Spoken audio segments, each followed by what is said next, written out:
Hello students, आप सभी का स्वागत है इस चैनल पर। आप जानते हैं क्लास 12th की जो इकोनॉमिक्स है आपके में चलती है समष्टि अर्थशास्त्र मैक्रो इकोनॉमिक्स। उसकी क्लासेस हमने शुरू कर दिया है। पहली वीडियो हमने डाल दिया है, कई सारे लोग उसको देखे भी हैं। तो पहली क्लास में हमने बात किया था, जो पहला चैप्टर आपका है समष्टि अर्थशास्त्र में एक परिचय उसका है ना, उसके ऊपर जो उसका सारांश है वो हमने पिछले वीडियो में बात कर लिया था। इस वीडियो में हम देखेंगे जो आपके चैप्टर में आपने देखा होगा कुछ महत्वपूर्ण शब्द दिए गए हैं, शब्दावली है, कीवर्ड्स हैं, ठीक है। वो पहले चैप्टर के हैं जो उनको कवर कर लेते हैं, आखिर जो शब्द दिए गए हैं उनका मतलब क्या है, ठीक है। वो डायरेक्टली आपके एमसीक्यूज में या फिर जो शॉर्ट आंसर टाइप क्वेश्चन होते हैं उसमें आता है, या किसी और भी तरीके से एग्जाम में पूछा जाता है, ठीक है। तो ये जो जितने भी महत्वपूर्ण वहाँ पर शब्द थे हम सबको यहाँ पर कवर कर लिए हैं। तो आइए इस क्लास में हम यही देखेंगे, महत्वपूर्ण शब्दावली, इंपॉर्टेंट जो वर्ड्स हैं, टर्मिनोलॉजी है, ग्लॉसरी भी बोलते हैं इसको, ठीक है। पहला है ब्याज की दर। तो रेट ऑफ इंटरेस्ट क्या होता है, हम जल्दी जल्दी से पढ़ते चलेंगे, आप समझते चलिएगा। ब्याज की दर का मतलब उस प्रतिशत से है जिस पर ऋण दिया या लिया जाता है। यानी ब्याज की दर, आपको जब बैंकों से लोन लेते हैं या किसी भी व्यक्ति से जब आप उधार धन लेते हैं तो क्या करता है, अगर वो उसका वो बिजनेस है तो क्या करेगा, उस पर कुछ इंटरेस्ट लेगा। मान लीजिए आप कह रहे हैं मुझे 10,000 रुपये दीजिए और 3% ब्याज पे हमें हर महीने आपसे लेंगे, या जितना भी वो लोग लेते हैं, ठीक है, उस हिसाब से आपसे ब्याज लेंगे, वो कहेगा आपसे। तो उसी को ब्याज दर बोला जाता है। तो मान लीजिए 100 रुपये लिया तो 1 महीने के बाद आप 103 रुपये उसे वापस करेंगे। तो 103 में जो 3 रुपये एक्स्ट्रा दिया है ना, ठीक है, तो वही ब्याज होता है, ठीक है, इंटरेस्ट होता है। यह पूंजी की लागत को दर्शाता है, जो पूंजी लगती है आपकी उसकी लागत को दर्शाता है और निवेश निर्णयों पर महत्वपूर्ण प्रभाव डालता है, ये भी बात है, ठीक है। अगला है मजदूरी की दर, यानी वेज रेट क्या होता है, या श्रमिकों को उनके श्रम के बदले में दी जाने वाली धनराशि है। श्रम आप जानते हैं जो मेहनत करते हैं, मजदूर काम करते हैं, लेबर, ठीक है। इकोनॉमिक्स में सभी मजदूर हैं, चाहे वो कोई भी हो। तो वो क्या करता है, जो उसने मेहनत की है उसके बदले में जो उसको धनराशि मिल रही है उसको मजदूरी कहा जाता है, उसको मजदूरी दी जा रही है। और जिस दर पर दी जाती है उसको मजदूरी दर कहते हैं। जैसे कोई कोई क्या होता है कि टाइम के हिसाब से करता है, ठीक है, कि भैया 1 घंटे का ये इतना लेते हैं या 1 दिन का इतना लेते हैं, ऐसे करता है। कोई कोई और भी हिसाब से लेता है कि एक हम काम करने का इतना लेते हैं, ऐसा होता है। तो इसका निर्धारण उनके कौशल, यानी उसके अंदर कितने स्किल है, काम के घंटे, कितने काम घंटे वो काम करेगा, और बाजार की मांग आपूर्ति पर निर्भर करता है कि भैया किसी भी काम की मजदूरी दर होगी क्या, ये मांग आपूर्ति पर भी निर्भर करता है। अगला है लाभ, प्रॉफिट। ये क्या होता है, लाभ वह अतिरिक्त आय है जो उत्पादन लागत को घटाने के बाद बचती है या किसी व्यापार के आर्थिक प्रदर्शन का मुख्य मापक होता है। तो बेसिकली ये कह रहा है, मान लो आपने एक पेन बनाया 10 रुपए का, ठीक है, और उसको आपने 15 रुपए का बेच दिया, तो क्या प्रॉफिट आपका 15 रुपए का हुआ? आंसर होगा नहीं, प्रॉफिट 15 रुपए का नहीं हुआ। ये तो नेट आपका, आप कह सकते हैं बेचने के बाद आपका कलेक्शन आया है, तो आपको प्रॉफिट कितना हुआ? तो आपकी जो सेल प्राइस है, ये जो 15 रुपए है, इसमें से जो आपने प्रोडक्शन कॉस्ट लगाया है इसको माइनस तो करोगे ना आप, तभी जो ये 5 रुपये आएगा यही आपका प्रॉफिट होगा। तो ऐसे ही ये जो बड़े बड़े कंपनीज होते हैं, फैक्ट्रीज होती हैं, इसको निकालती हैं। आपको समझ में आया होगा कि ये प्रॉफिट क्या होता है। अगला है आर्थिक संस्था या कंपनियां, इकोनॉमिक इंस्टीट्यूशंस और एंटरप्राइजेस। इंग्लिश में इसलिए डाल देते हैं ताकि जो इंग्लिश पढ़ता है उसको भी समझ में आ जाए, और आप लोगों को भी थोड़ा बहुत इंग्लिश पढ़ते रहना चाहिए, क्योंकि भारत धीरे धीरे, आप कह सकते हैं पूरा वर्ल्ड ही चेंज हो रहा है और इंग्लिश की थोड़ा बोलबाला ज़्यादा है, आप कह सकते हैं, ठीक है। आर्थिक संस्था या कंपनी क्या होती है, वे संस्थाएं जो वस्तुओं और सेवाओं के उत्पादन, प्रोडक्शन, वितरण, डिस्ट्रीब्यूशन और खपत, यानी कंजम्पशन, खपत का मतलब यहाँ क्या क्या हुआ, कंजम्पशन में लगी होती हैं। इनमें निजी और सरकारी दोनों प्रकार की संस्थाएं शामिल हो सकती हैं। तो आर्थिक संस्था का मतलब क्या होता है, कंपनियां होती हैं जो वस्तुओं और सेवाओं का उत्पादन करती हैं और उनको मार्केट पे ला करके उनको डिस्ट्रीब्यूशन मतलब उनको बेचती हैं, जिससे उनको प्रॉफिट होता है, ठीक है। खपत में लाती हैं, इसका मतलब ये हुआ कि वो बेचती हैं तो हम लोग खरीदते हैं और उसका कंज्यूम करते हैं, ठीक है। और इसमें निजी और सरकारी दोनों प्रकार की कंपनियां हो सकती हैं। अगला जो टर्म आपके चैप्टर में दिया गया है वो है महामंदी, ग्रेट डिप्रेशन। ये क्या होता है, 1929 की आर्थिक मंदी, जिसे महामंदी कहते हैं, वैश्विक अर्थव्यवस्था के लिए विनाशकारी थी। इसमें उत्पादन और रोजगार में भारी गिरावट आई थी। आप कह सकते हैं ये बहुत ही खतरनाक था, ठीक है। 1929 की विश्वव्यापी मंदी आई थी। उसके बाद ही जॉन मेनार्ड कीन्स जो हैं अर्थशास्त्री रहे हैं, उनकी पुस्तक आई थी, ठीक है, 1936 की बात है। Theory of employment, interest and money, यही इनके बुक का नाम है, ठीक है। तो उस समय हुआ क्या था, ध्यान रखिएगा, ये पॉइंट पूछा जाता है आपसे, उत्पादन और रोजगार में भारी गिरावट आ गई थी, ठीक है। मतलब इतना ज़्यादा उत्पादन हो गया था कि लोग खरीद ही नहीं रहे थे, ये सब बहुत सारी दिक्कतें हुई थी। उत्पादन के साधन या आगत, साधन को आगत भी बोलते हैं, ये भी ध्यान रखिएगा। 4 फैक्टर्स ऑफ प्रोडक्शन, उत्पादन के 4 मुख्य कारक हैं। पहला कौन सा है, भूमि, लैंड, लेबर यानी श्रम, पूंजी यानी कैपिटल, और उद्यमशीलता। उद्यमशीलता जो एंटरप्रेन्योरशिप होती है ना, कोई आगे बढ़ चढ़कर हिस्सा लेता है, भैया फैक्ट्री खोल देगा, दुकान खोलेगा, तभी तो पूंजी लगाएगा, वो जोखिम ले रहा है ना, तो जोखिम जो सहन करता है, लेता है ना, प्रॉफिट कमाने के लिए बड़ी बड़ी जो कंपनीज खोलता है, दुकान खोलता है, ठीक है, उसको उद्यमशीलता बोलते हैं। वो उद्यमी होता है, ठीक है, एंटरप्रेन्योर होता है। ये कारक किसी भी वस्तु या सेवा के उत्पादन में उपयोग होते हैं। तो ये जितने भी चीज़ें हैं, ये जो फैक्टर हैं, ठीक है, 4 जो हैं, ये जब कहीं लग जाती हैं तो किसी भी वस्तु या फिर सेवा का उत्पादन होता है, ठीक है। ये चारों चीज़ें लगेंगी, जिसमें से प्राइमरी लेवल पे कौन से हैं, जैसे भूमि हो गया, ये नेचुरल है, नेचुरल वाली भूमि देखते हैं। भूमि को उत्पादन का पहला कारक माना जाता है, तो वही चीज़ है, पहला कारक कौन है, भूमि। भाई जिस पे हम रहते हैं, जिस पे खाते हैं, जिस पे हर चीज़ उगती है, तो वो भूमि ही तो है। ये भूमि का पहला कारक है और नेचुरल कारक या प्राकृतिक संसाधन है, ध्यान रखिएगा। और इसका उपयोग खेती, निर्माण और खनन जैसे कार्यों में होता है। तो खेती करते हैं तो इसे भी करते हैं, निर्माण कुछ भी करना है तो इसी हमारे ज़मीन पे ही पाँव लगे रहते हैं, नहीं हवा में उड़ जाते हैं, ऐसा नहीं होता है, ठीक है। और खनन कार्य भी यहाँ पर करते हैं। खनन मतलब माइनिंग, जो कोयला वगैरह निकालना या फिर है ना, और भी बहुत सारे काम आते हैं उसमें। उसके बाद आता है श्रम। अब ये लेबर क्या है, देखिए, श्रम वह मानवीय प्रयास है जो उत्पादन प्रक्रिया में लगता है या भाग लेता है। इसमें शारीरिक और मानसिक दोनों प्रकार का श्रम शामिल है। श्रम का मतलब क्या हुआ, कोई आप प्रोडक्शन करेंगे, ठीक है, मान लीजिए आप एक उद्यमी हैं, एक फैक्ट्री खोलें और आप प्रोडक्शन करने जा रहे हैं, तो आप क्या करेंगे, मजदूरों को या जो बड़े बड़े मैनेजर हैं या कोई और भी है, उनको हायर करेंगे, वो काम करने के लिए आपके वहाँ आएंगे ना, तो वही श्रम होता है, वो मानवीय प्रयास करता है, ठीक है, आपको सेल्स देता है।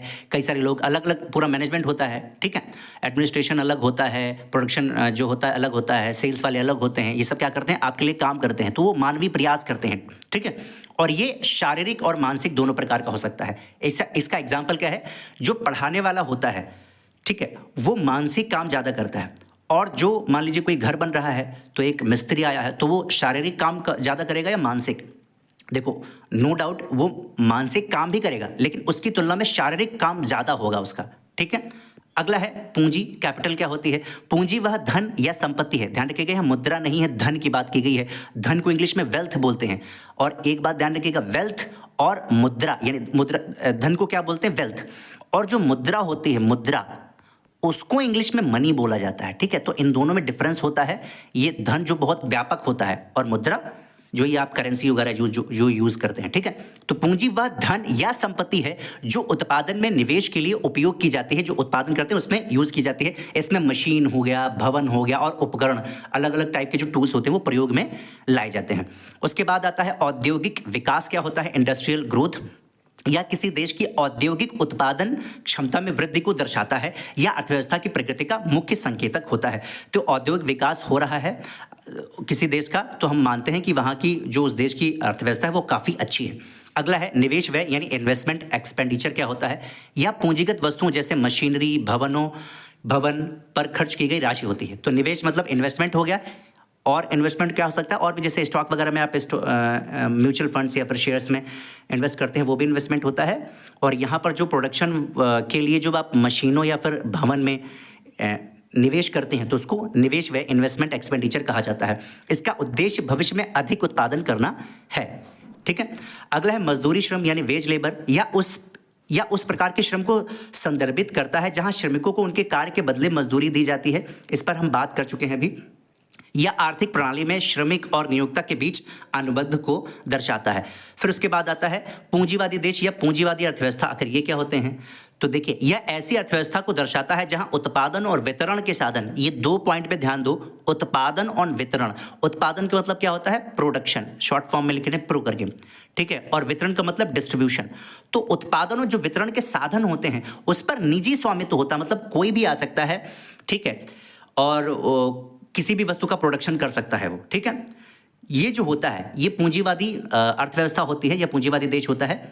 या कंपनियों के पास होता है, निजी व्यक्तियों या कंपनियों के पास होता है, यहां लाभ कमाने को प्राथमिकता दी जाती है। हम कई बार क्लासेस में आपको बता चुके हैं कि पूंजीवादी जो अर्थव्यवस्था होती है, पूंजीवादी व्यक्ति होता है, वो भले ही कितना भी ढोंग कर ले, मतलब कि हम सेवा करेंगे, ये करेंगे, वो करेंगे, लेकिन उसका जो प्राइमरी इंटेंशन होता है वो लाभ कमाना ही होता है। इसको ध्यान रखिएगा। पूंजीवादी देश लाभ, या पूंजीवादी व्यक्ति या पूंजीवादी अर्थव्यवस्था में लाभ पर सबसे पहले जोर दिया जाता है। अगला आता है फर्म। अब ये फर्म कौन सी बला है? फर्म वह व्यावसायिक इकाई है जो वस्तुओं या सेवाओं का उत्पादन करती है। तो फर्म का मतलब क्या हुआ? आप कह सकते हैं एक ऐसी यूनिट है, एक ऐसी कंपनी को मान सकते हो, कुछ भी मान सकते हो, ठीक है, जो वस्तु या सेवा को जो उत्पादन करती है, मार्केट में भेजेगी, फिर बेचेगी, है ना, ये सब करती है और बिक्री करती है, या आर्थिक गतिविधियों का मुख्य केंद्र होती है। तो यही तो केंद्र होती है, यहाँ से प्रोडक्शन होता है, फिर बाहर जाता है, बाजार में आता है, हम लोग खरीदते हैं, कंज्यूम करते हैं, वो सारी चीज़ें होती हैं। अगला जाता है पूंजीवादी फर्म, वही कैपिटलिस्ट फर्म जो ऊपर अभी पूंजीवादी देश या किसी की बात करिए, वो सेम वही मीनिंग आता है। यह विशेष रूप से उस फर्म को संदर्भित करता है जो पूंजीवादी प्रणाली के तहत काम करती है, जहां उत्पादन का मुख्य उद्देश्य लाभ कमाना होता है। वही बात आ गई, ठीक है, जहां पूंजीवाद आ जाएगी, समझ लीजिए वहां लाभ की बात आ जाएगी। और प्राइवेटाइजेशन पर जोर दिया जा रहा है, जैसे अमेरिका इसका ज्वलंत और जीता जागता उदाहरण है। अगला है वस्तुएं यानी गुड्स। वस्तुएं वे भौतिक चीजें हैं जो मानव की आवश्यकताओं को पूरा करने के लिए बनाई जाती हैं। तो ये बहुत अच्छी बात कही गई है। गुड्स क्या होता है? यहाँ गुड नहीं है, गुड्स है, गुड्स बोला जाता है वस्तुओं को, ठीक है। गुड्स क्या होता है? ये ऐसी भौतिक चीजें होती हैं जो हमें, हमारी जो आवश्यकताएं होती हैं उसको संतुष्ट करने के लिए बनाई जाती हैं, होती हैं, ठीक है। यही बात यहाँ कही जा रही है। मान लीजिए आपको पेन की जरूरत है, आप लिखना चाहते हैं, तो अभी आपके पास लिखने वाली चीज़ नहीं है, पेन नहीं है, तो आप जाते हैं मार्केट में, उसको खरीद लाते हैं, ठीक है। तो वो वस्तु है, वो क्या है? गुड्स है। और आपकी आवश्यकता क्या थी? लिखना, और वो लिखने में आपकी मदद कर रही है, आपने उस पेन को यूज़ किया और लिख लिया, ठीक है। तो आपकी आवश्यकता की पूर्ति उस वस्तु ने किया, उसी को वस्तु बोलते हैं, गुड्स बोलते हैं। इनमें उपभोक्ता वस्तुएं और पूंजीगत वस्तुएं शामिल होती है। तो इस वस्तु में दोनों, एक उपभोक्ता वस्तुएं होती है जो उपभोक्ता यूज करता है, पूंजीगत वस्तुएं वही मशीनरी, वो सब हो गया ना, भवन वगैरह। परिवार, हाउस होल्ड सेक्टर क्या होता है वो देख लेते हैं। देखिए, परिवार अर्थव्यवस्था की एक मौलिक इकाई है जो उत्पादन और खपत यहाँ खपत का मतलब समझ लीजिएगा कंजम्पशन मतलब समझते हैं क्या होता है? TION लगा दीजिएगा। कंजम्पशन मतलब जो आप उपभोग करते हैं, ठीक है, जो उत्पादन और उपभोग दोनों में योगदान देता है। तो जो परिवार सेक्टर होता है ना, वो उत्पादन भी करता है, उपभोग करता है। कैसे? ऐसे समझिए, आपके घर में कौन आता है घर बनाने के लिए? मिस्त्री आता है, उसके साथ में लेबर आते हैं समझिएगा, वो हाउस होल्ड सेक्टर भी हैं। एक्चुअली हर व्यक्ति, हर जो संस्था होती है हाउस होल्ड सेक्टर भी होती है और प्रोडक्शन में भी हेल्प करती है। तो वो क्या करेगा? वो आपके वहाँ काम करके गया, तो अभी ये क्या कर रहा है? अभी वो प्रोडक्शन में काम कर रहा है, लेकिन जब घर जाएगा तो क्या करेगा? वो, उसको पैसे मिलेगा तो घर जाएगा, फिर आटा, दाल, चावल ये सब खरीदेगा, अपना भी घर बनवाएगा, ठीक है, ये सब करेगा ना। तो देखिए, एक तरफ प्रोडक्शन भी कर रहा है और दूसरी तरफ अपना खुद भी एक, आप कह सकते हैं, उपभोक्ता भी है। तो दोनों का काम कर रहा है, यानी उत्पादन में भी काम कर रहा है और कंजम्पशन में भी कर रहा है, भाग ले रहा है। यह श्रम और पूंजी जैसे संसाधनों का भी प्रमुख स्रोत होता है या है। अब सरकार क्या होती है ये देखते हैं। सरकार, गवर्नमेंट। सरकार वह संस्था है जो किसी देश की अर्थव्यवस्था को नियंत्रित और विनियमित करती है। सरकार, आपसे कोई पूछता है क्या है, तो सरकार ऐसी संस्था होती है किसी देश की जो कानून बनाती है, देश की अर्थव्यवस्था को देखती है, राजनीति को देखती है, कहीं कोई बाहरी अटैक ना कर दे, ये सब देखती है, सुरक्षा करती है, नई नई योजनाएं निकालती है ताकि लोगों का कल्याण हो सके, तो वो सरकार होती है। इसका उद्देश्य आर्थिक स्थिरता, ठीक है, इकोनॉमिक स्टेबिलिटी और विकास यानी डेवलपमेंट सुनिश्चित करना होता है। सामाजिक क्षेत्र क्या है? यह उन गतिविधियों और सेवाओं को दर्शाता है जो समाज की भलाई के लिए होते हैं। सामाजिक क्षेत्र यानी सोशल सेक्टर, जैसे शिक्षा, स्वास्थ्य और सामाजिक सुरक्षा, इन पर बहुत ज़्यादा ध्यान दिया जाता है, जहां सामाजिक शब्द आता है, समझ लीजिए। अगला है निर्यात। क्या होता है? निर्यात आप जानते हैं, एक्सपोर्ट यानी अपने देश से या अपने वहां से कुछ चीज़ें बाहर को भेजना। निर्यात का अर्थ है देश में उत्पादित वस्तुओं और सेवाओं को विदेशों में भेजना। यह विदेशी मुद्रा अर्जित करने का प्रमुख साधन होता है कि यहाँ भैया खूब सारी चीज़ें प्रोडक्शन करें और उसको अच्छे दामों पर विदेशों में बेच दे, वहाँ से खूब सारा पैसा आता है, डॉलर्स वगैरह। अमेरिका में बेचे तो डॉलर आएगा, है ना, जैसे यूट्यूब में मिलता है। अगला है खैर इतना नहीं मिलता है। 21वां जो पॉइंट है वो है आयात, यानी इंपोर्ट क्या होता है। तो किसी देश से जब मंगाएंगे तो उसको इंपोर्ट बोलेंगे। आयात का तात्पर्य है किसी देश में उन वस्तुओं और सेवाओं को खरीदना जो दूसरे देशों में उत्पादित हुई हों या घरेलू मांग को पूरा करने में मदद करता है। तो घरेलू मांग, मान लीजिए आपके वहाँ क्या बोलते हैं, मान लीजिए चावल नहीं हो रहा है, एग्जाम्पल लेते हैं, भारत देश में चावल काफ़ी अच्छा खासा होता है, मान लीजिए चावल नहीं हो रहा है, तो आपके वहाँ ज़रूरत है 20 लाख टन की और आप प्रोडक्शन कर रहे हैं 15 लाख टन का, तो 5 लाख टन की जो ज़रूरत है वो गवर्नमेंट क्या करेगी, विदेश से मंगा लेगी। ठीक है, ऐसे ये जो 5 लाख टन मंगाया है उसको इंपोर्ट बोलेंगे। उद्यम वृत्ति क्या है वो देख लेते हैं, एंटरप्रेन्योरशिप इसको बोलते हैं। स्पेलिंग देख लीजिए, ENTRE, एंटरप्रेन्योर, PRENEURSHI, बड़ी अजीब सी स्पेलिंग है, एक बार देख लेना। उद्यम वृत्ति का तात्पर्य उस क्षमता, एबिलिटी और प्रवृत्ति से है जिसमें कोई व्यक्ति उत्पादन के लिए ध्यान रखेगा। वो आता नहीं, कई सारे लोग, मैं तो अब बढ़ा के अपना बिजनेस रहूंगा, तो आगे बढ़ता है, भूमि खरीदता है तो उसको यूज करता है, श्रम खरीदता है, पूंजी लगाता है, ये सब संसाधनों का प्रबंधन करता है, दिमाग लगाता है और उत्पादन करता है। फिर उत्पादन, वो जो हुआ है प्रोडक्शन, उसको बेचता है, लाभ कमाता है, उसी को उद्यम वृत्ति बोलते हैं। या उत्पादन प्रक्रिया में जोखिम उठाने, ये पॉइंट बहुत इंपॉर्टेंट है, जोखिम उठाने, ठीक है, रिस्क लेता है और नवीन विचारों को लागू करने की क्षमता को दर्शाता है। उद्यमी, एंटरप्रेन्योर, नए व्यवसाय स्थापित करते हैं, नवाचार लाते हैं और आर्थिक विकास में योगदान देते हैं। तो ये पॉइंट आपको समझ में आया होगा। हमने जितने भी इंपॉर्टेंट टर्म्स थे उसको समझ लिया है। अगली वीडियो में हम बहुविकल्पी जो प्रश्न होते हैं, आपके एमसीक्यूज पूछे जाते हैं, उस पर देखेंगे। और ये क्लास कैसे लग रही है, अगर हो सके तो कमेंट करके बता दीजिएगा। क्लास ऐसे कंटिन्यू होती रहेगी। अगली वीडियो में मिलते हैं, बाय बाय।